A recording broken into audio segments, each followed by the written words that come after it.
नमस्कार मंडळी, पारंपरिक रेसिपीमध्ये आपलं स्वागत आहे. तर मी तुम्हाला इथं आज छोटीशी टिप सांगणार आहे. तर आपण जेव्हा दळण करतो गव्हाचं किंवा ज्वारीचं, तर त्याच्यावर आपण आहे ना मेथीदाणे टाकायची दळणामध्ये. 5 किलो असेल तर एक चमचावर टाकायची किंवा एक मुठ टाकली तरी चालतं, काय कडू नाही लागत, काय नाही चपात्या. आणि त्या मेथीदाण्याचे खूप फायदे आहेत आपल्याला तर माहिती आहे. तर अशा प्रकारे तुम्ही गव्हाचं दळण करा किंवा ज्वारीचं दळण करा.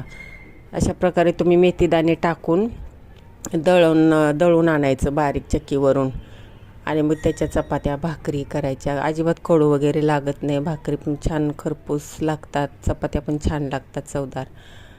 आणि आपल्या कंबरदुखीला, पाठदुखीला भरपूर मदत करतात मेथीदाणे दळणामध्ये मिसळल्यावर. अशा प्रकारे करा.